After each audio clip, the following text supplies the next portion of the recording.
déjà passé. Voici que depuis dimanche passé, on est encore là, un autre dimanche devant nous. Amen. Que le nom du Seigneur soit donc béni. Alléluia.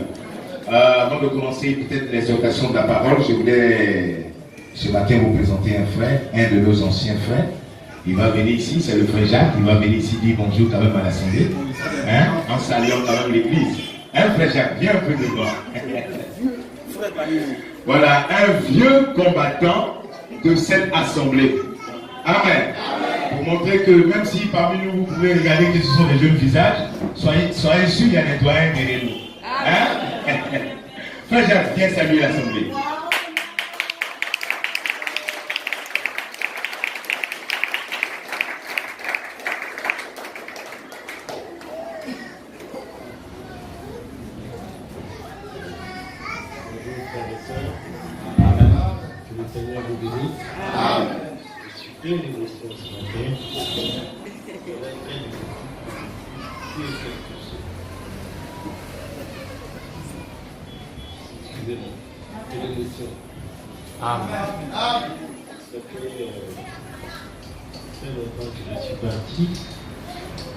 Je n'ai jamais abandonné le Seigneur Jésus-Christ. Quand je suis rentré depuis tout ce monde, mes frères et sœurs, je me suis tellement ému que je n'ai plus béni maintenant. Je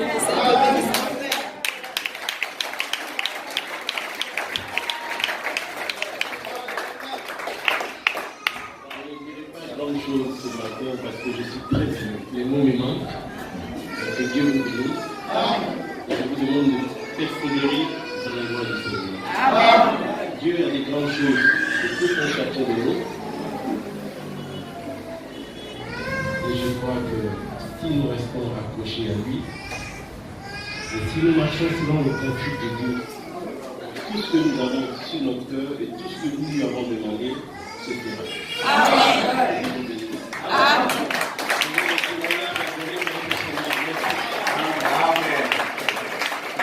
Que Dieu bénisse ce frère Jacques. C'est un de nos anciens frères. Il est maintenant en Niger. Là, dans le cadre de cette année, il est venu quand même selon Jésus. Amen. Que Dieu soit béni. Simplement pour ce matin, avant de pouvoir dire un mot sur la parole de Dieu, rappeler à l'église que la semaine qui vient, soit mercredi, jeudi et vendredi, c'est toujours le temps de consécration. Amen. Jeûne et prière. Amen. Que l'église n'oublie pas. J'avais déjà rappelé à l'ensemble de l'église. Peu importe le lieu où chacun de nous, en tout cas tous ceux qui se sentent membres de cette assemblée, peu importe le lieu où vous serez, chacun doit jeûner mercredi, jeudi et vendredi. Amen. C'est 3 jours de consécration. Ça fait partie de ton soutien à l'église. Notre prophète nous a instruit que un membre effectif d'une église, il assiste l'église sur 3 choses essentielles. Sa présence régulière à l'église, c'est ce qui note qu'il est membre effectif. Il soutient l'église également par ses dîmes et ses offrandes, Amen. mais aussi il soutient l'église par ses jeûnes et prières. Amen. Donc, si ici, j'ose croire que tous ici, nous sommes membres effectifs de cette assemblée. Amen. Amen. Dans ce sens, mercredi, jeudi et vendredi, c'est 3 jours de jeûne et prière. Amen. On commence depuis le matin 7h jusqu'à 17h. Chaque jour. Tous ceux qui se sentent membres de l'église doivent soutenir l'église par ses jeûnes et ses prières.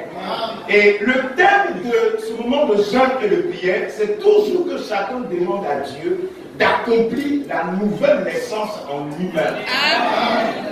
Que la nouvelle naissance dont nous parlons ne soit pas seulement prêchée, dite dans la bouche, mais que ça devienne une réalité en chacun de nous. Donc pendant ces 3 jours de jeûne et prière, si tu as un mot de prière à adresser à Dieu, c'est ça ce mot de prière.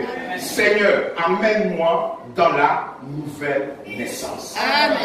Est-ce que l'Église a bien compris? Amen. Voilà l'information principale que je voudrais donner. La deuxième, c'est qu'il y avait des frères et sœurs qui avaient été inscrits sur la liste de ceux qui désiraient prendre le baptême. Tout à l'heure, quand le culte va finir, vous allez rencontrer le frère Augustin. Et puis ensemble, on va discuter du jour qu'on va retenir pour aller au baptême qui est à Yamé, à la piscine qui se trouve au club municipal d'Yamé là. Voilà, ensemble on va décider du jour. Donc, tous les frères ou toutes les sœurs désireux de prendre le baptême, vous voyez le diacre Augustin tout juste après le culte, et puis nous allons nous entendre sur un jour. Amen. Est-ce qu'on a bien compris? Nous pouvons acclamer le Seigneur.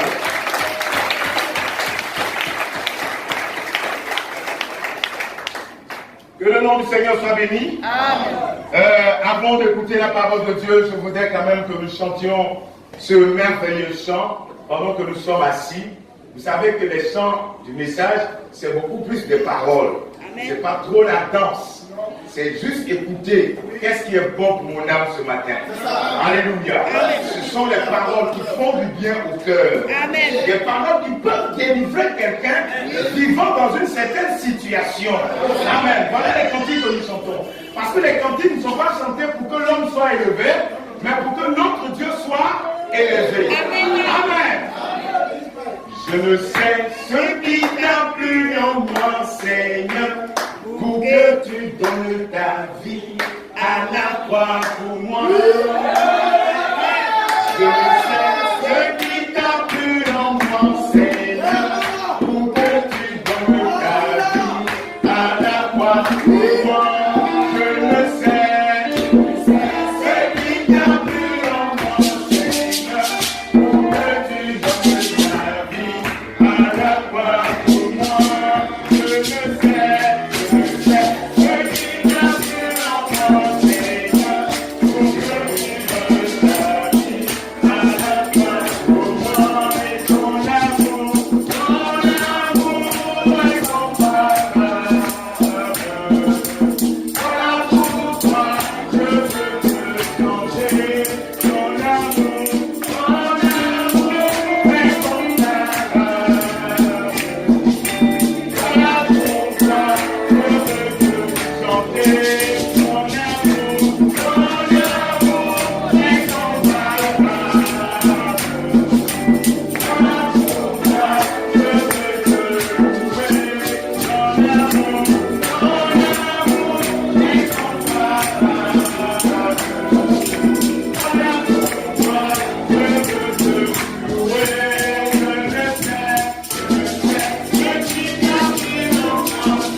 Soit béni.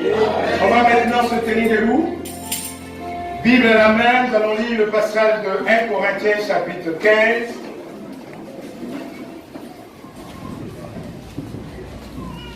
« 1 Corinthiens chapitre 15 à partir du verset 47. Que nous allons lire pour ouvrir la prédication ce matin. Amen. 1 Corinthiens chapitre 15 à partir du verset 47. Frère Frédéric, si tu as trouvé, faisons la lecture rapidement. À partir du verset 47. Amen. 1 Corinthiens 15, verset 47. Le premier homme tiré de la terre est terrestre. Le second homme est du ciel. Amen. Tel est le terrestre, tels sont aussi les terrestres, et tel est le céleste, tels sont aussi les célestes. Amen. Et de même que nous avons porté l'image du terrestre, nous porterons aussi l'image du céleste. Ce que je dis, frère, c'est que la chair et le sang ne peuvent hériter le royaume de Dieu. Et que la corruption n'hérite pas l'incorruptibilité. Amen et amen. Inclinons-nous ensemble pour un mot de prière. Bien-aimé Père Céleste, nous nous approchons de toi ce matin avec ce texte de la parole de Dieu. Avant que nous puissions exister, ce texte avait existé avant nous, Seigneur. Nous prions que simplement, encore ce matin, tu déverses la vie de ce passage dans nos cœurs. Tu nous donnes l'expérience de ce passage dans nos cœurs, Seigneur. Viens, sois parmi nous encore, Père bien-aimé. Comme tu nous l'as promis dans ta parole, c'est toi qui as dit là où d'autres toi sont assemblés en ton nom, tu es présent parmi eux. Et pendant que nous sommes dans ce temps de préparation pour le départ, Seigneur, nous voulons que ce matin encore, au travers de ta parole, tu aiguises la foi de chaque frère, tu aiguises la foi de chaque sœur, tu laisses que chacun fasse une rencontre avec toi, une expérience qui peut durer jusque dans la vie éternelle, Seigneur. Aide-nous pour ce matin. Comme nous te consacrons ces instants, au nom de Jésus, notre Sauveur. Amen. Et Amen. Dieu bénisse sa parole. Veuillez vous asseoir. Amen.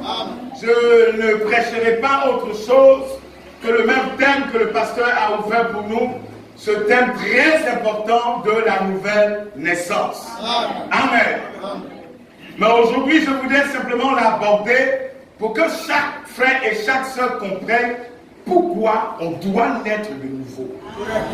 C'est vrai que l'Écriture nous a mentionné qu'il faut que vous naissiez de nouveau. Mais pourquoi on doit naître de nouveau?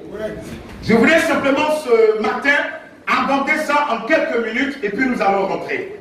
Je voudrais donc attirer l'attention de chacun à rester, je veux dire, très calme et essayer d'ouvrir son cœur et son esprit à comprendre la parole de Dieu. Amen. Parce que c'est très important ce que nous sommes en train d'aborder. Un homme peut vivre sur la terre. Un homme peut se marier sur la terre. Avoir des enfants ici-bas. Posséder toutes les richesses de ce monde. Mais tant qu'il n'est pas né de nouveau, Dieu dit qu'il a vécu inutile. Peu importe ses milliards, peu importe ses biens, tant que tu n'es pas né de nouveau, Dieu ne considère pas qu'ici a vécu un homme. Tu auras plus ou moins, excusez-moi l'expression, tu auras plus ou moins la même résistance que les rats, les moutons, les bœufs et toutes ces choses. Parce que tu n'es pas né de nouveau. Peu importe le travail qui te fait sortir matin, midi, soir, à courir, à transpirer comme tu peux. Mais tant que tu n'es pas né de nouveau, ton existence, le travail, tout ça, c'est zéro. Est-ce que l'église comprend ces choses? C'est pourquoi vous voyez, nous insistons là-dessus pour que chaque frère et chaque soeur fasse de la nouvelle naissance sa propriété. Que ta vie ne soit pas rongée comme la vie des animaux ou bien comme la vie des terrestres. Mais que ta vie soit rongée parmi ceux qui vont hériter le ciel. Alléluia. Voilà pourquoi je voulais que ce matin, nous puissions nous entretenir. Parce que quand nous venons à l'église écouter la parole, c'est pour que toi, en tant qu'individu, tu découvres ce que tu ne connais pas. Et ce que tu n'as pas encore expérimenté. La prédication de la parole est faite pour que toi, tu puisses avoir l'occasion d'expérimenter un point essentiel pour toi-même. Alléluia. C'est pourquoi Dieu nous permet encore de prêcher. Là, dans ce passage que nous avons lu, c'est seulement le verset 50 qui nous intéresse ce matin. Ce que je dis, frère, c'est que la chair et le sang ne peuvent hériter le royaume de Dieu. La chair et le sang n'ont pas d'héritage pour ce qui concerne le royaume de Dieu. Et que la corruption n'hérite pas l'incorruptibilité. Amen. Donc la chair et le sang, c'est qui? C'est l'homme naturel. L'homme naturel, c'est-à-dire toi et moi. Nous sommes des êtres naturels. On se voit, on se salue. Chacun possède sur la terre un nom naturel. Donc la chair et le sang, c'est l'homme naturel. Amen. Maintenant, la Bible qualifie de l'homme naturel en l'appelant la corruption. Ce que ton corps est aujourd'hui devant moi là, ce que tu es en tant que sœur, ce que tu es là en tant que frère, c'est de la corruption. La chair ou le corps que chacun de nous possède, c'est de la corruption. Ça ne peut jamais rentrer dans le ciel. Je ne sais pas si vous vous souvenez, il y a même un passage de la Bible qui dit clairement que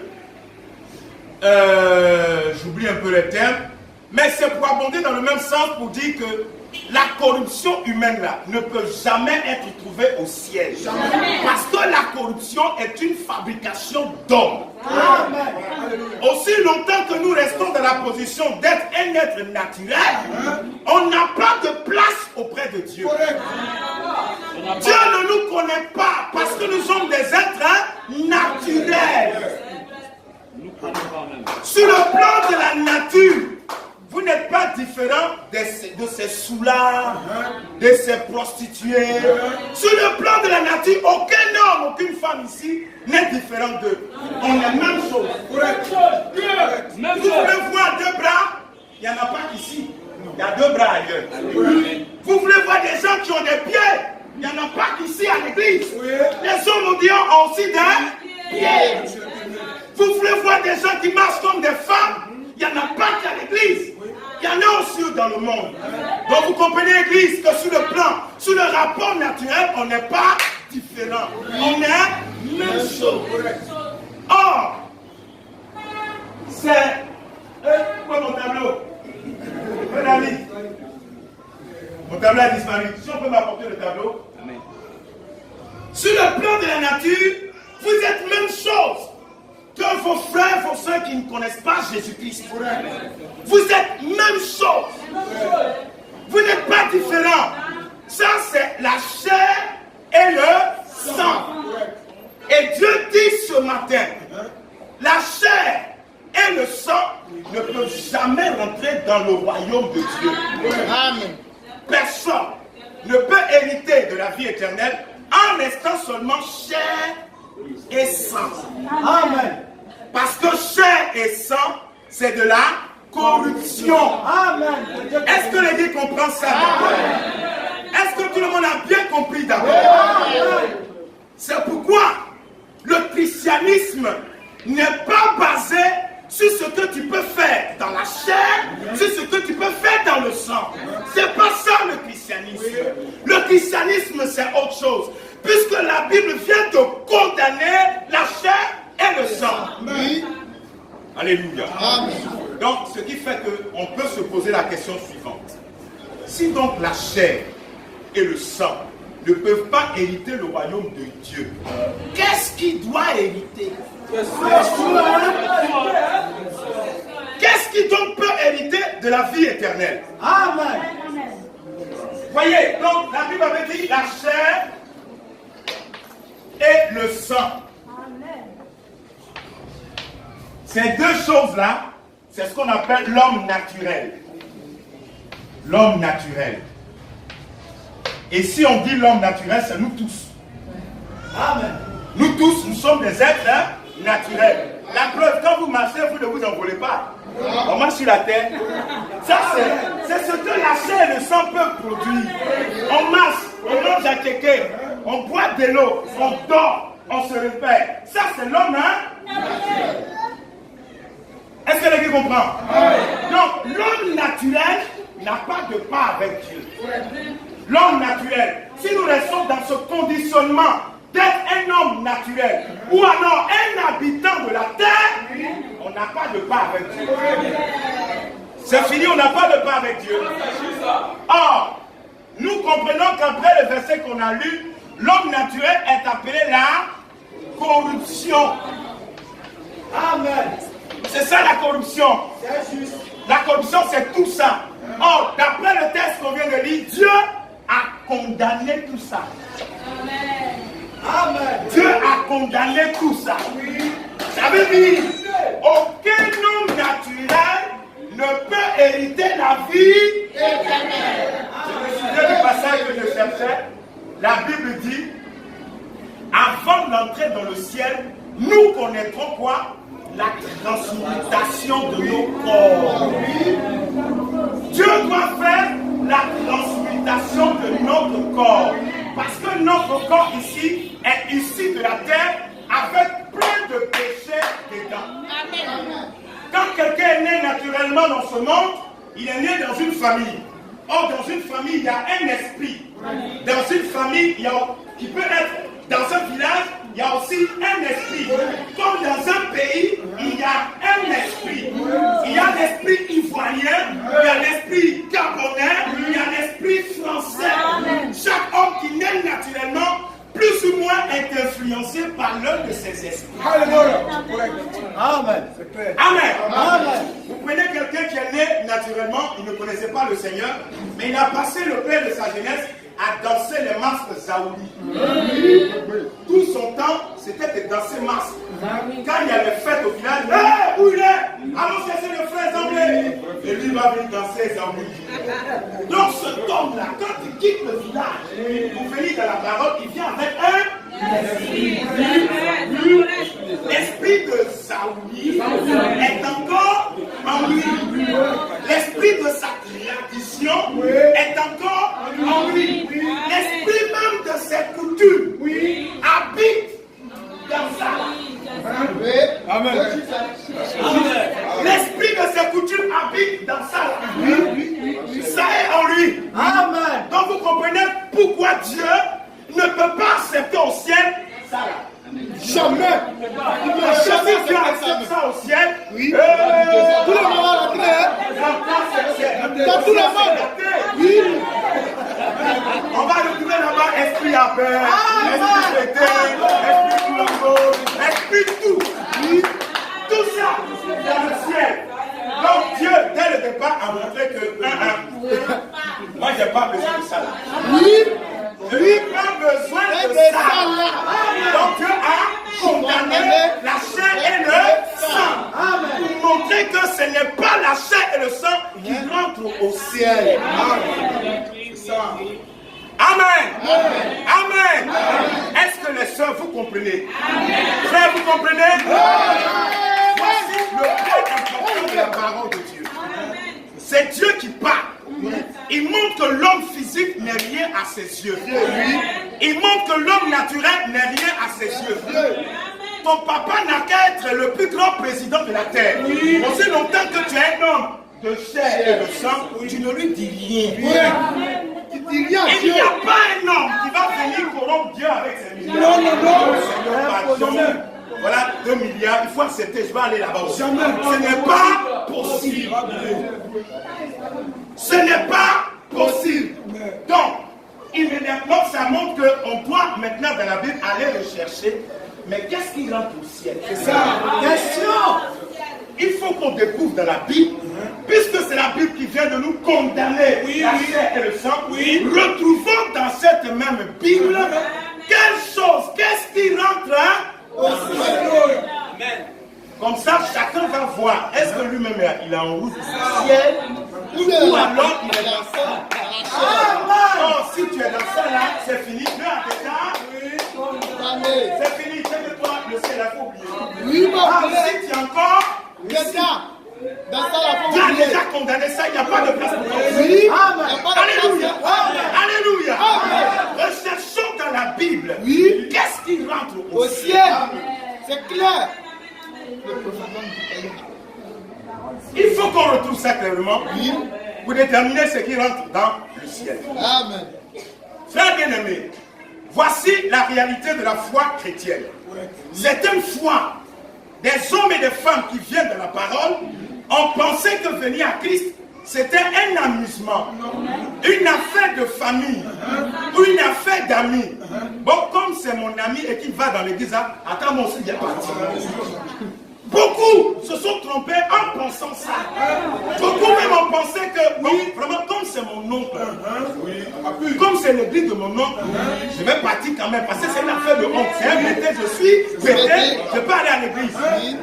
Il y a des gens qui ont pensé ça, que l'église c'était une affaire de famille. Oh non, comme c'est mon ami, on est dans le même quartier, et comme il va à l'église ici, je vais partir aussi avec lui. Non! L'engagement du christianisme se fait à titre personnel. À titre personnel. C'est pourquoi Dieu a montré que de deux personnes qui seront sur un lit, un sera pris et l'autre parce qu'on rentre pas au ciel en couple, on rentre pas au ciel en famille, on rentre pas au ciel par amitié. Non, c'est pas parce que vous êtes mariés que vous deux, vous allez rentrer au ciel. Ça n'existe pas. Pour le ciel, chacun cherche sa tête. Je vous dis la vérité, si vous n'avez pas cru ça avant, aujourd'hui croyez. Vous allez au ciel là, chacun cherche sa tête.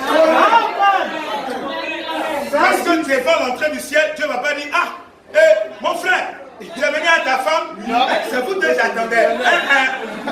Dieu ne dira pas ça. C'est chacun qui sera appelé individuellement pour entrer dans le ciel. Si tu n'attends que tu seras Alléluia. Voilà les choses que vous devez croire. Maintenant, allons vers la Bible. On est en train de chercher qu'est-ce qui rentre au ciel. Ok. Genèse chapitre 17. Vas-y. Genèse chapitre 17. Verset 1 à 5. Genèse 17, verset 1 à 5. À 5. Lorsque Abraham fut âgé de 99 ans, l'Éternel apparut à Abraham et lui dit, je suis le Dieu Tout-Puissant. Marche devant ma face et sois intègre. J'établirai mon alliance entre moi et toi et je te multiplierai à l'infini. Abraham tomba sur sa face et Dieu lui parla en disant, voici mon alliance que je fais avec toi. Tu deviendras père d'une multitude de nations. Amen. On ne t'appellera plus Abraham, mais ton nom sera Abraham. Amen. Car je te rends père d'une multitude de nations. Amen. Amen. Amen. Que Dieu bénisse sa parole. Amen. Voilà Abraham. C'est le premier exemple que nous faisons. Abraham. Avant d'être Abraham, il s'appelait du nom que son papa lui a donné, Abraham. Est-ce que le chiffon est là? On va voir le chiffon. L'Église a bien compris ce premier exemple. Hein? Oui. Je crois que c'est clair. Abraham. Quand Dieu lui était apparu, il lui était apparu quand l'homme là il s'appelait Abraham. Quand il devait recevoir les visions de Dieu, c'était toujours sous l'appellation Abraham. Amen. Maintenant, quand Dieu allait changer ou bien traiter alliance avec lui, première condition, Dieu dit, désormais, ton nom Abraham là, ça ne sera plus Abraham, ça sera Abraham. Amen. Dieu, nous remarquons, il change le nom naturel de Abraham. Amen. Mais il y a beaucoup de choses à dire là-dessus. On ne va pas dire tout, on va dire un peu. Abraham. Amen. Première chose, ce nom a été donné par le père de Abraham. C'est comme ça que son papa veut qu'on appelle son fils. Il lui a donné un nom. Et son nom c'est Abraham. Ce nom était un nom naturel. Un nom issu de la lignée familiale de Abraham. Est-ce que l'église comprend ça? Quand Dieu le rencontre, Dieu dit désormais, ton nom Abraham là, il faut oublier. Tu t'appelles désormais Abraham. Abraham. Donc quand nous regardons bien, Dieu a pris un peu du début et puis la fin il a ajouté autre chose. la révélation de la parole par le prophète de l'âge a dit, Dieu, il s'appelle Elohim. Elohim. Donc Dieu prend la terminaison de son nom, H-A-M, et il donne ça à Abraham. Pour que Abraham puisse avoir un nouveau nom. Donc en changeant le nom de Abraham, qu'est-ce que nous voyons? Nous voyons que Dieu est en train de changer la nature d'Abraham. Comme Abraham est un homme naturel, possédant un nom naturel, comme Dieu veut traiter avec lui toute la nature villageoise, toute la nature babylonienne de Abraham doit disparaître, Dieu doit installer en lui une nouvelle nature. Donc Dieu donne à Abraham une clé, quelque chose qui peut faire disparaître d'Abraham la nature naturelle. Amen. C'est le H-A-M, Abraham. Parce que ça là c'est Dieu. Amen. Donc Dieu ajoute à Abraham une portion de lui-même. Et c'est cette portion-là qui permettra à Dieu de tisser alliance avec Abraham. Or, dès l'instant où Dieu tisse alliance avec toi, il ne te voit plus comme un homme originaire d'un village. Dieu ne te voit plus comme un homme naturel. Parce que ce qu'il a mis en toi, c'est avec ça qu'il veut traiter. C'est avec ça qu'il veut traiter. Comme il sait que Abraham n'a pas la force de changer sa nature, Dieu lui donne une portion de lui-même, une partie de son nom, pour rendre Abraham capable de lutter contre la chair et le sang. En lui donnant H-A-M, une partie du nom de Dieu. Amen. Donc désormais, chaque fois que Dieu appelle Abraham, il appelle Abraham à cause de cette portion qui est en lui. Donc en réalité, vous comprenez que Dieu ne traite plus avec Abraham. Il traite avec H-A-M, qui est une partie de lui-même. C'est avec cette partie-là que Dieu traite. C'est avec ça qu'il tisse alliance. Donc quand Dieu dit à Abraham, désormais, tous les mâles de ton village seront circoncis, Dieu parle à H-A-M, qui est la partie de Dieu qui est dans Abraham. Alléluia. Est-ce que vous comprenez un peu? Donc, Dieu change le nom de Abraham pour montrer qu'il doit changer la nature de la personne qui vient à lui. Amen. Dieu a fait cela aussi dans la Bible. On a l'exemple de Jacob dans Genèse 32. Jacob lutta avec Dieu et la Bible dit vers la fin, comme Dieu va avoir une nouvelle alliance avec Jacob, il lui dit, quel est ton nom? Jacob dit, je m'appelle Jacob. Il dit, bon, désormais, ton nom n'est plus Jacob, ton nom est Israël. Amen. Parce que je vais traiter alliance avec toi. Dieu arrive sur un certain Saul de Tarse. Dans toute la Bible, à partir de Acte 9, on le connaît sous le nom de Saul de Tarse. Quand vous arrivez à Acte 13, Saul de Tarse disparaît, on l'appelle l'apôtre Paul. Dieu change son nom. Mais pourquoi Dieu fait ces changements-là? Pour montrer que la personne avec qui il traite doit changer de nature. Doit changer de nature. Puisque Dieu a déjà condamné la chair et le sang, la partie naturelle de l'homme, Dieu a déjà condamné. Amen. Pourquoi Dieu avait fait ça pour Saul de Tarse? Saul de Tarse, c'est un nom qui veut dire en hébreu désirer, demander à Dieu ou bien considérer. Et l'apôtre Paul était très fier de son nom parce que c'était un docteur de la loi. Il connaissait bien la loi très bien. C'était un grand intellectuel, un grand philosophe. Donc il se montrait. Il s'élevait trop. Dieu, pour lui montrer que Paul, tu n'es rien, il lui a donné un autre nom, Paul. Paul veut dire petit.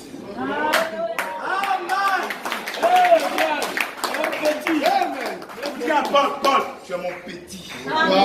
Reste calme. Tu es mon petit. Moi, je vais faire de toi ce que je veux. Il enlève l'ancienne nature de Paul Petit, qui veut dire un. Un nombre un. Ce qui nous permet de comprendre que quand ta nature change, le premier caractéristique de cette nature changée, c'est l'humilité. L'humilité. L'humilité a fait quoi? Aller boire dans les bars? Non. L'humilité a fait quoi? À insulter ta femme? Non. L'humilité à reconnaître la primauté de la parole de Dieu sur ta vie. Voilà ce que tu fais. Dieu te donne une nature qui peut accepter sa parole. Et c'est comme ça que tu fais. Amen. Vous voyez, c'est pourquoi dans la Bible, vous avez vu, il a changé le nom de plusieurs personnes. On ne va pas prendre tous ces exemples, mais on va retenir quelque chose. Amen. Quand Dieu vient changer le nom de Abraham, il n'a plus demandé conseil à son papa. Parce que c'est son papa qui lui a donné Abraham. Dieu n'est pas allé voir Abraham. Dieu n'a pas consulté ses coutumes. Dieu n'a pas regardé sa tradition. Dieu s'en fout de ces choses parce qu'il veut traiter alliance avec toi. Pour montrer que le christianisme n'a rien à voir avec nos traditions. Amen. Pour montrer que le vrai chrétien, c'est quelqu'un qui est séparé des coutumes. Amen. On ne peut pas être chrétien et puis garder encore dans son cœur les coutumes de papa, les coutumes de maman, la tradition du village. Chrétien, impossible. Amen. Vous dites, oh non, chez nous les amis, quand on marche, voilà comment on marche. Ça n'existe plus en Dieu. Parce que Dieu n'a rien à voir avec la tradition. Amen. Non, c'est fini. Dieu n'a plus rien à voir avec la tradition des hommes. Tout ce que Dieu regarde, c'est de traiter alliance avec la personne. Amen. Alléluia. Même si avant, dans la condition de Abraham, les sorciers étaient contre lui, les coutumes étaient contre lui, les gens du village étaient contre Abraham, peu importe cela à Dieu, l'essentiel, il a un nouveau nom. Or, comme il a un nouveau nom, tout ce que les sorciers, tout cela cherchaient à faire, Dieu a déjà condamné. Abraham devient un nouveau homme. Un homme né de nouveau. Il est capable de marcher maintenant dans les voies du Seigneur. Puisque Dieu l'a séparé de la tradition, du village, des coutumes, Dieu l'a séparé de ces choses. Maintenant, Dieu peut traiter affaire avec Abraham. Comme il a fait pour le Paul, pour les Pierre, Pierre qu'on appelait Simon. Et Jésus lui a dit, tu vas t'appeler Céphas. Oui, il veut dire Pierre. Tout cela, nous remarquons que Dieu ne demande pas permission à quelqu'un avant de donner un nouveau nom à quelqu'un. Oui. Amen. Amen. Donc, nous comprenons à travers la Bible que chaque fois que quelqu'un doit s'approcher de Dieu pour marcher avec lui, Dieu doit changer son nom. Amen. Amen. Amen. Dieu doit changer son nom. Amen. Le nom que Dieu change aujourd'hui, oui, ce n'est pas un nom en état civil. Non, c'est la nature. Amen. Dieu doit changer. Amen. C'est ta nature que Dieu doit changer avant de te permettre de rentrer dans la nouvelle naissance. Alléluia. C'est pourquoi l'Écriture dit que la chair et le sang ne peuvent jamais rentrer au ciel. Donc ce qui rentre au ciel, c'est une nouvelle naissance. C'est ça qui rentre au ciel. Oui. Un homme qu'on connaissait dans le quartier, un bagarreur, il n'est même pas là. Oui. Parce qu'il est dans la nature naturelle, dans la nature charnelle, plein de sang et de chair. Oui. Un homme qu'on connaissait comme un tireur d'élite, lui va courir derrière toutes les jeunes filles de la terre. Tant qu'il n'a pas fait ça, il n'est pas content. C'est comme ça on le connaît. Mais quand l'évangile frappe son cœur, lui-même là, il veut reprendre son ancienne vie, mais il n'a pas la force. Il peut avoir envie de dire non, je vais retourner à mon ancienne vie, mais la force lui manque. Parce que Dieu lui a donné, à travers la nature, Dieu lui a donné une partie de la divinité. Afin de le rendre capable d'obéir à la voix. Amen. Alléluia. Vous comprenez que sans ce changement, obéir à la parole, là, ça devient une loi. Et c'est difficile à appliquer. Parce que comme ta nature n'est pas nouvelle, tu n'es pas comme né de nouveau, tout ce que Dieu va dire, tu vas voir ça comme une position. C'est Dieu, c'est quoi ça là? C'est quelle affaire de vie? On ne peut même pas marcher avec une seule ici. C'est quelle église ça? Tu vas trouver ça pesant. Oui, parce c'est que ta juste. nature n'est pas Changer. C'est juste clair, c'est clair. Ça, c'est clair, mais Voilà la chose. C'est ce qui fatigue. Comme ils n'ont pas une nature changée, ils veulent obéir eux-mêmes à la parole de Dieu. Non, frère, laissez-moi vous dire ce matin. oui. Il est impossible que la vieille nature obéisse à Dieu. C'est impossible. Amen. La vieille nature de bourreau ne peut pas accepter la parole de Dieu. Oui. C'est pas possible. Tu ne peux pas vivre la foi chrétienne aussi longtemps que tu restes dans la vieille nature. C'est impossible. Amen. Ce que Dieu doit faire en toi pour t'amener dans le ciel, il doit changer ta Nature. Amen. C'est cet exemple qui a été donné dans l'Ancien Testament à travers les noms qui ont changé. Amen. Ce qui ne veut pas dire qu'aujourd'hui le frère va s'élever. Bon, comme on a vu dans la Bible que Dieu change les noms, attends, moi à partir d'aujourd'hui je m'appelle comme ça, Ce n'est pas ça. Même si tu t'appelles Gabriel aujourd'hui, tu n'as pas besoin de changer ton nom. Gabriel peut rentrer au ciel si la nature de Gabriel a été changée. Alléluia. Amen. Donc ce que nous devons faire, c'est d'apprendre à changer notre nature. En changer notre nature, regardez bien, tous les cas, les exemples que j'ai cités, c'était Dieu qui descendait pour changer. C'est Dieu qui descend et qui change. Il appelle Abraham. Tu ne vas plus t'appeler Abraham, tu vas t'appeler Abraham. Il prend Paul. Il faut laisser affaire de Saul. Tu t'appelles maintenant Paul. C'est Dieu qui change. C'est Dieu qui change les noms. Donc c'est Dieu qui est l'auteur de la nouvelle nature. C'est donc Dieu qui peut produire en chacun la nouvelle Dieu est Dieu seul. Ce n'est pas le pasteur, ce n'est pas le prophète Branham, ce n'est même pas lui. Celui qui change les vies, c'est Yahweh. C'est lui qui peut produire la nouvelle naissance dans ton cœur. Amen. Amen. Amen. Voilà la clé, frère bien-aimé. Nous devons laisser que Dieu vienne et qu'il enlève l'ancienne nature pour nous donner la nouvelle naissance. Sans quoi, on ne peut pas éviter le ciel. Alléluia. Amen. Maintenant, frère, et là je vais terminer. Comment la nouvelle nature, ça vient comment? Question. Frère, que c'est Dieu qui est capable de mettre en l'homme la nouvelle nature. Mais comment ça vient? Comment Dieu fait? Dis-nous Parce ça. que, mine de rien, quelqu'un peut s'asseoir à l'église des années et des années, mais il est toujours dans l'ancienne nature.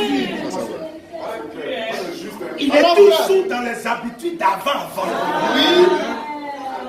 Il est toujours dans les désirs d'avant.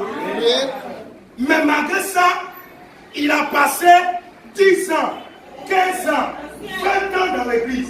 Mais son cœur est toujours tourné vers le plaisir qu'il avait avant. Quel est le problème? Essayons rapidement de comprendre.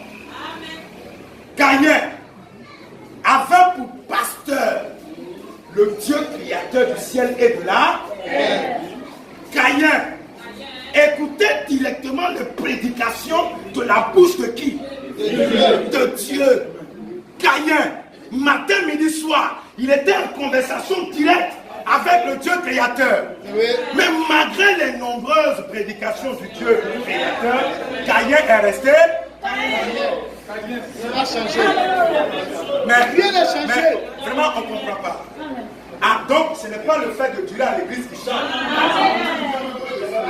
Parce que Caïn, avant pour Dieu, je n'ai même pas dit, il n'avait pas un prédicateur. Caïn n'avait même pas un pasteur saint. Caïn n'avait pas un prophète comme ça. Caïn avait Dieu comme pasteur. Son pasteur là, les pasteurs de la terre, ce sont, si vous voulez, ce sont des sous-pasteurs. Parce que le vrai pasteur, c'est Yahweh. Ça, nous savons. Maintenant, Caïn, lui, son pasteur, là, c'est Dieu créateur. Mais malgré les années de prédication, prédication que Dieu, Caïn n'a pas changé. Caïn n'a pas changé. Deuxième exemple. Judas. Parmi les disciples, il était là. Et Judas, son pasteur, c'était qui? Jésus. Jésus lui-même.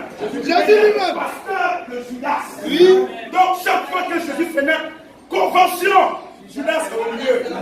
Et Jésus prêche. Alléluia. La vie éternelle. Jésus prêche, Jésus prêche, Jésus prêche. Judas est assis. Il écoute la prédication. 1 an, 2 ans, 3 ans, 4 ans.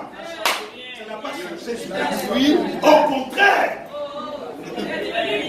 Judas qui était venu auprès de Jésus comme un démon gentil, il est devenu un démon méchant. Oui. Parce que malgré les prédications de Jésus, il a allé dans le jardin et il a donné un baiser à Jésus afin de le distinguer des autres. Judas est parti voir les chefs religieux, il a pris de l'argent avec eux pour aller livrer.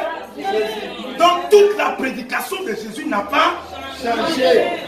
Ça ne lui a rien fait. De là, on comprend quelque chose. On comprend un point que je ne vais pas développer aujourd'hui. On comprend que pour rentrer dans la vie éternelle, c'est une affaire d'âme. C'est une affaire d'âme. Tant que ton âme n'est pas prédestinée, Dieu n'a qu'à dessiner le toit, il n'a qu'à dessiner. Waouh! C'est moi Dieu! Il va parler. Tu vas retourner même chose. C'est une affaire d'âme. Mais on ne va pas dire.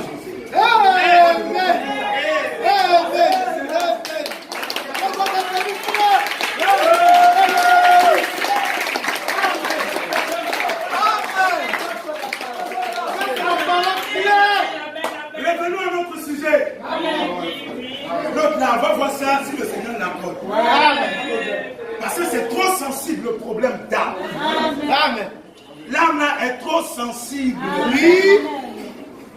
Amen. Vous comprenez en substance pourquoi Dieu a dit l'âme qui pêche. C'est cette âme là qui va mourir. L'âme qui pêche, c'est cette âme là qui mourra. Or, quand quelqu'un naît en criant tient dans le berceau à la maternité, il est né sur la terre avec une âme.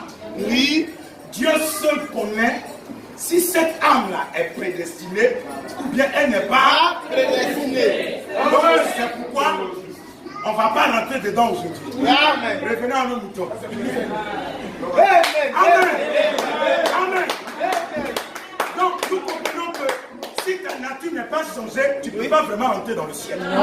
Peut-être que sur la terre, on te connaît comme un basketteur, un footballeur, un menuisier, un maçon, un élève. Toutes ces choses ne servent à rien aussi longtemps que ton âme n'est pas changée. Il faut que l'Écriture nous aide à comprendre comment faire pour que Dieu change notre nature. Amen. Dis-nous, frère, dis-nous aujourd'hui. Nous aider. Oui. Frère Frédéric, prends avec nous Matthieu 16. Amen.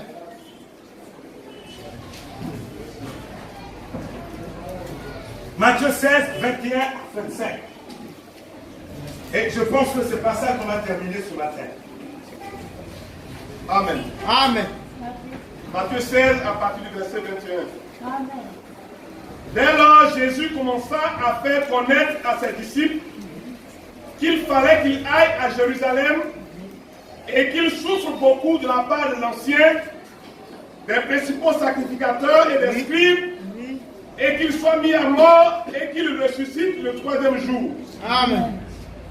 Pierre, l'ayant pris à part, se mit à le reprendre et dit: à Dieu ne plaise, Seigneur, cela ne t'arrivera pas. Mais Jésus se retournant dit à Pierre: arrière de moi, Satan. Oui. Tu mets en scandale, car tes pensées ne sont pas les pensées de Dieu, mais celles des hommes. Amen. Alors Jésus dit à ses disciples: si quelqu'un veut venir après moi, qu'il renonce à lui-même. Amen. Et qu'il se charge de sa croix et qu'il me suive. Amen. Car celui qui voudra sauvé sa vie la perdra. Mais celui qui la perdra à cause de moi la retrouvera. Amen. Amen. Amen. Amen. Amen. Que Dieu bénisse sa parole. Amen. Est-ce que l'Église a bien suivi la lecture? Amen. C'est très important ce que nous sommes en train de lire, parce que nous devons trouver des réponses aux questions qu'on a posées. Jésus se trouve en face de ses disciples, et depuis le matin, il a commencé à leur enseigner que moi là, je dois mourir, je dois être retranché de la terre, et au troisième jour, je dois ressusciter. La Bible nous dit que Pierre, après avoir entendu ce discours, il a appelé Jésus de côté. Parce que, naturellement, Pierre est plus âgé que Jésus. Jésus est son petit frère. Quand il a fini de parler avec lui, il a pris de côté, puis il a dit, petit frère, regarde.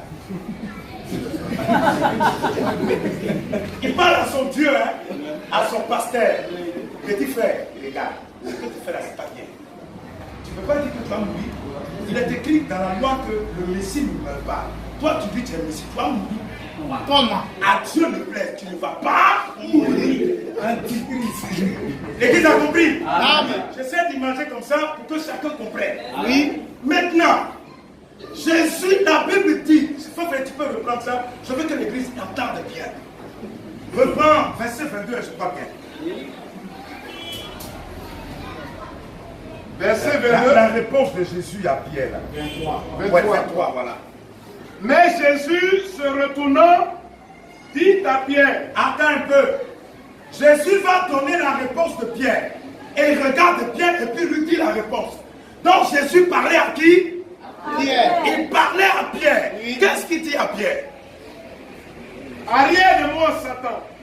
Frère, tu mets en scandale. Attends un peu. Entre nous, on n'a qu'à bien se comprendre. Oui, alors frère. Pierre, il est grand frère de Jésus. Oui. Naturellement parlant. Oui. Jésus le regarde droit dans les yeux. Oui. Et puis il lui dit, arrière de moi, Satan. Arrière de moi, Satan. C'est-à-dire, peut-être que tu dis, Jésus regardait Pierre, puis il lui dit, arrière de moi, Satan.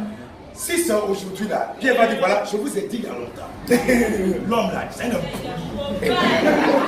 Il est impoli, Jésus. Moi, je suis son grand frère. C'est vrai, il appelle Satan aujourd'hui. Ah bon?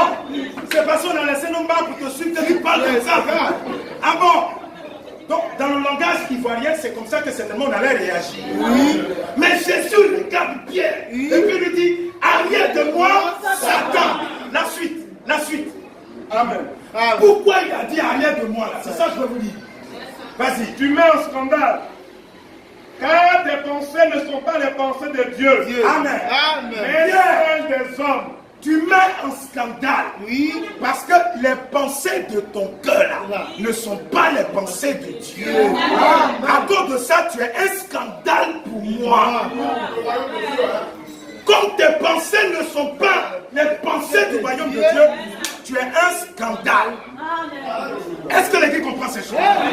De savoir que Pierre, qui a suivi Jésus, avait encore des pensées charnelles. Oui. Avait encore des pensées du village. Oui. Donc il vivait encore dans la chair et le sang.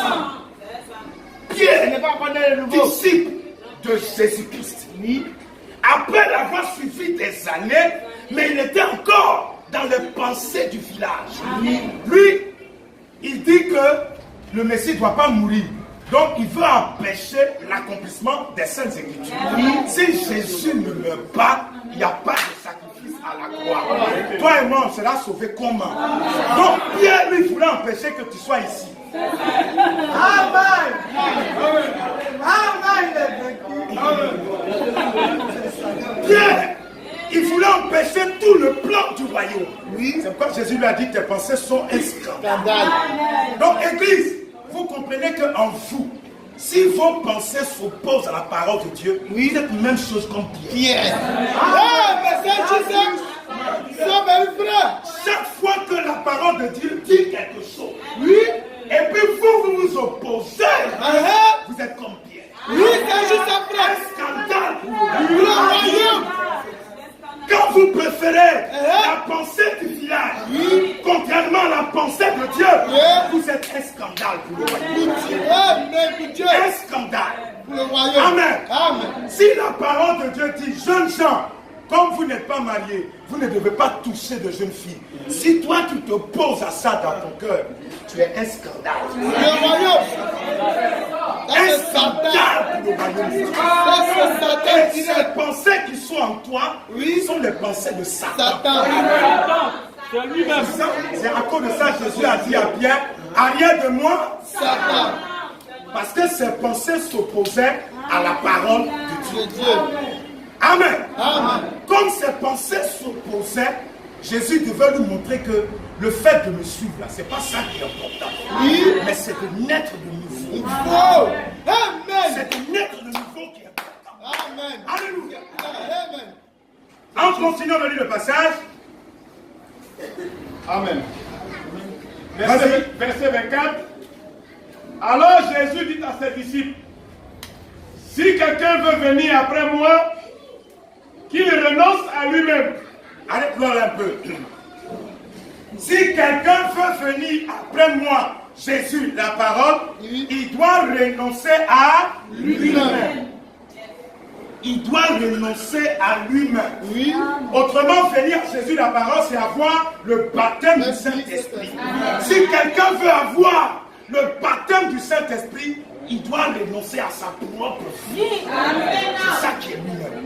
Il doit renoncer à sa propre vie. Oh frère, Amen. renoncer à ta propre vie. Amen. Oh, la vie d'un homme est attachée derrière les intérêts, derrière des avantages, derrière des ambitions, derrière beaucoup de choses. Si tu peux avoir un cœur pour dire non à cela, c'est que tu es propre pour le baptême du Saint-Esprit. Amen. Amen. Amen. Quand la parole de Dieu te montre que les intérêts que toi tu présentes là, ce n'est pas la parole, et que toi tu veux à tout prix t'attacher à cela, tu montres par là que tu n'es pas prêt à renoncer à toi-même. Une sœur, en marchant, elle t'a fait du tort, en te critiquant même quelque part. Toi seul, tu as entendu, ça te fait mal. À cause de ce que tu as entendu, tu dis, bon, aujourd'hui, là, moi, je ne parle plus à la sœur, c'est bon même. Je ne veux plus lui dire bonjour.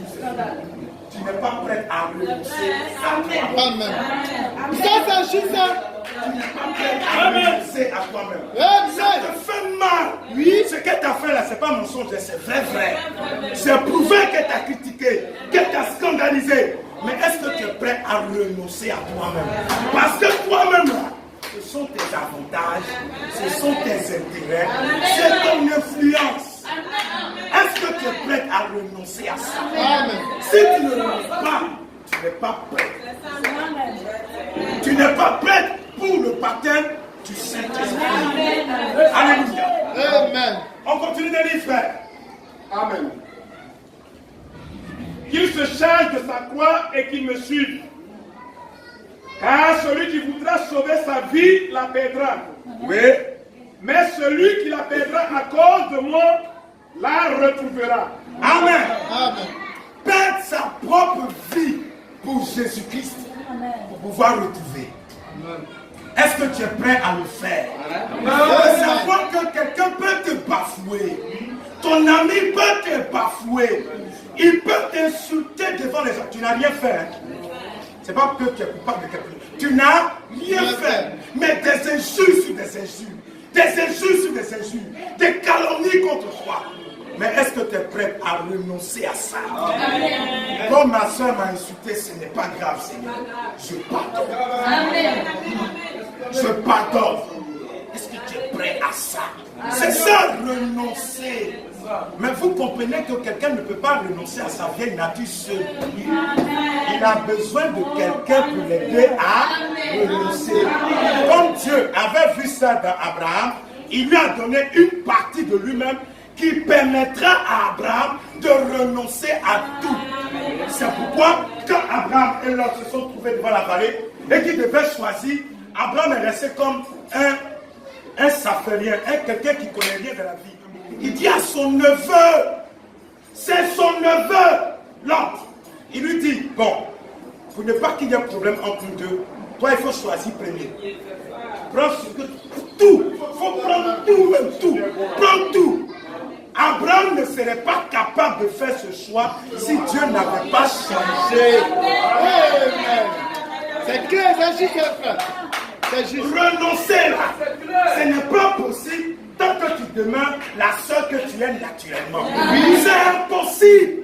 Parce que la vie de la nature est faite d'intérêt, est faite d'avantages et de privilèges. Naturellement, aucun homme n'est prêt à laisser tomber ses avantages et ses intérêts. On ne peut pas. Donc, Dieu, si t'aime, il doit te donner une partie de lui-même qui va te permettre de renoncer à ça. Dieu doit te donner ça. Sinon, c'est impossible. Alléluia. C'est carrément impossible. Ce qui fait que sur le train de l'amour, il y a tellement de difficultés sur le chemin. Tellement de difficultés. Oui. Frère Branham, il raconte l'histoire de Moïse. Quand le peuple d'Israël était sorti d'Égypte, Moïse avait reçu de la part du peuple d'Israël beaucoup d'accusations. Ce Moïse-là, il nous a fait ça, il nous a envoyé souffrir. Ce Moïse-là, matin, midi, soir, c'était de plaindre contre le pauvre Moïse. Le peuple ne cessait d'insulter Moïse. Chaque jour, il insultait. Dieu a vu ça et il est descendu. Et il dit à Moïse, écarte-toi de ce peuple, je vais le détruire tout de suite. Et Moïse dit, Seigneur, avant de tuer ce peuple, il faut me tuer d'abord. Mais Moïse, ce n'est pas les gens là qui t'ont insulté tout de suite. Ce n'est pas les gens là qui t'ont vilipendé, ils t'ont critiqué ici. Tu viens t'opposer, pourquoi? Moïse quitte là. Moïse dit à Dieu, si tu veux les tuer, il faut commencer par moi. Je ne peux pas quitter pour que tu les tues. Malgré que le peuple insultait, malgré que le peuple critiquait, Moïse s'était interposé. Parce que sa nature avait changé. Voilà la foi chrétienne. Qui peut supporter les calomnies. Qui peut supporter les critiques. Qui peut supporter les insultes. Et qui laisse tout tomber. Parce que sa nature a changé. Un tel frère, une telle soeur, comprend que pour nous au ciel, ce n'est pas dans ce corps. Oh, les insultes, c'est pour ce corps. Pourquoi tu vas faire par là quelque chose que Dieu a condamné? Oui, frère, voilà la foi chrétienne. Qui est prêt à abandonner ses intérêts et ses avantages pour regarder à l'intérêt de Jésus-Christ. Et frère Branham dit dans la brochure, je pense que je vous dis ça, et puis on va arrêter. Amen. C'est dans la brochure, la parole parlée. Tu as la citation là-bas. Je ne sais pas si je peux trouver la parole. La parole parlée. Première partie, je vais retrouver. Attends, si je n'ai pas retrouvé, tu vas m'aider. Voilà, je pense que j'ai retrouvé. Paragraphe 18 à paragraphe 19. La parole parlée est sémence originelle. Amen. Voilà. Je vous lis ce que je viens de raconter là tout à l'heure. Je me rappelle une fois un homme du nom de Moïse. Continuellement, les gens de l'époque, selon notre expression du Sud, nous, on dirait qu'il l'exaspérait. Il ne lui donnait jamais le temps de souffler. Continuellement, c'était toujours des murmures, ou des plaintes, ou ainsi de suite. Mais Moïse, quand on est venu au fait que Dieu a dit, sépare-toi du milieu d'eux, parce que c'est avec toi que je vais fonder une nation, Moïse s'est jeté en travers du chemin de la colère de Dieu. Il a dit, prends-moi, et non le peuple. Ceux qu'il avait appelés des rebelles, en rébellion contre Dieu et contre lui, malgré tout ça, il les aimait tellement qu'il a dit, prends-moi et sauve-les. C'était Christ en Moïse. Il les aimait tellement qu'il a dit, Seigneur, prends-moi au lieu de prendre le peuple. Maintenant, frère Branham termine la citation avec ceci. Et si un homme, peu importe combien un autre peut être en désaccord avec lui, s'il n'a pas ce sentiment-là, alors il y a un manque de Christ. Est-ce que l'Église a bien compris la situation? Si quelqu'un n'a pas les sentiments qui étaient en Moïse là, c'est qu'en lui, il n'y a pas Christ. En lui, il n'y a pas Christ. Voilà la réalité. Amen. Est-ce que l'Église comprend? Tant que les sentiments qui étaient en Moïse ne sont pas en toi, malgré que les gens te calomnient, malgré que les gens t'insultent, on te dit n'importe quoi, on te critique à gauche, à droite, mais est-ce que tu es capable de renoncer à cela? Amen. Est-ce que tu es capable de renoncer à cela? Ton mari sort quelque part, il est venu tout saoulé là, on ne comprend pas, et puis sort, il parle, et puis il commence à te chiffler. Hé frère, c'est moi. C'est moi. On taille pour l'argent, levez ça dans tes yeux. Hein? Une telle sœur qui a une réponse de ce genre, elle montre par là qu'il n'y a rien dans son cœur. Il n'y a vraiment rien. En réalité, la foi chrétienne supporte l'injustice. Injustement, ton mari t'a chifflé. Mais la foi en toi doit rester calme. Doit rester calme pour lui donner une leçon. Tu ne bouges pas, tu ne cesses pas revendiquer. Tu restes calme. Et c'est ça que Frère Branham nous envoie maintenant pour nous montrer comment la nouvelle naissance vient. À travers une citation que je vais dire et puis on va terminer. Amen. Ça s'appelle la mort à soi. Amen. Oui, la mort à soi. Amen. Mourir à soi complètement. C'est ça qui est la clé de la nouvelle naissance. Attendez, je vous lis rapidement la brochure et puis nous allons terminer.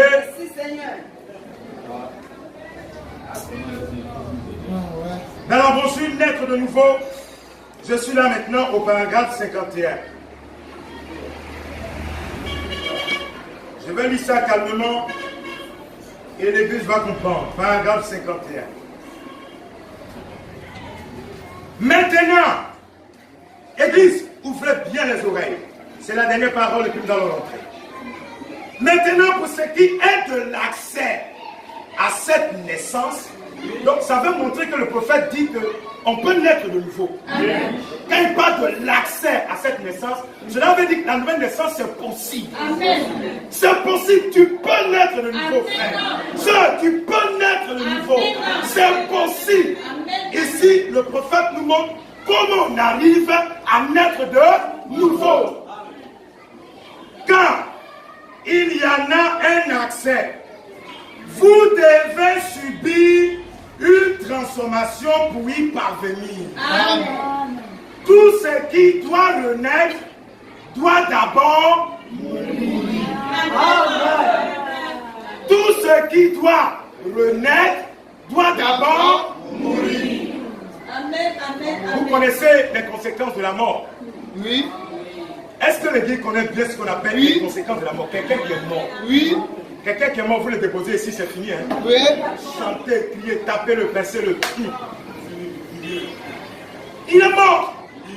Quel droit il va revendiquer? Quelle ambition il va poursuivre? Quel regret il va avoir? Il est mort. Voilà la clé. Tout ce qui doit renaître doit d'abord mourir. Vous ne pouvez pas conserver vos pensées, vos habitudes et le même esprit qui était en vous. Vous devez mourir. Vous devez mourir comme il est mort. Vous devez mourir sur son autel, comme Abel est mort avec son agneau. Oui. Vous devez mourir avec votre agneau. Vous devez mourir à vos propres pensées. Amen. Et pour renaître à sa pensée. Laissez l'esprit qui était en Christ entrer en vous. Amen. Vous devez penser ces pensées. Amen. Et maintenant, frères et sœurs, du mieux que je le peux, laissez-moi vous dire ceci. Comment pouvez-vous penser ces pensées en rejetant sa parole et prétendre que vous êtes né de nouveau? Celui qui rejette les paroles de Dieu montre qu'il n'est pas né de nouveau. S'opposer à la parole de Christ, c'est montrer qu'on n'est pas né de nouveau. Alléluia. Amen. Posez cette question. Comment pouvez-vous le faire? Vous ne le pouvez pas. Si vous êtes né de nouveau, vous avez ces pensées en vous. Si l'Esprit de Christ est en vous, alors vous êtes une nouvelle créature. Donc, si on pose la question, comment on peut arriver à naître de nouveau? C'est de mourir à ses propres pensées. De mourir à sa propre vie. C'est ça qui donne la nouvelle naissance. Mourir à ses propres pensées, mourir à ses intérêts, à ses avantages, et prendre l'avantage de la parole de Dieu. Là où quand quelqu'un t'insulte, tu dis que Dieu te bénisse. Mais Dieu te bénisse, ça c'est pas avec colère ou bien méchanceté. Ah bon, c'est vraiment tu fais ça. Dieu te bénisse. Ce Dieu te bénisse là, c'est la même chose comme une insulte. Ça, ce n'est pas sincère, ça vient d'un cœur hypocrite. Le véritable cœur chrétien, devant les insultes, il ne réplique même pas. Il laisse ça couler comme s'il n'a rien entendu même. Amen. Comme s'il n'a rien entendu. Amen. Amen. Amen. Quand tu arriveras à vivre ça, en ce moment-là, la nouvelle naissance devient une réalité en toi. Toi, en tant que femme, même quand ta camarade va te critiquer et que tu as entendu qu'elle t'a critiqué, le jour où tu la vois, shalom sœur, Dieu te bénisse. Tu ne parles même pas de ce que tu as entendu. Tu t'en vas de la femme. Parce que, retenez, les critiques, les jalousies, les calomnies, là, c'est la chair. Vous voulez combattre pour la chair? Vous voulez rester encore dans la chair? Il vaut mieux chercher la vie qui s'approche de Dieu, la vie spirituelle. Quand Dieu change la nature de quelqu'un, que le Seigneur Dieu vous bénisse.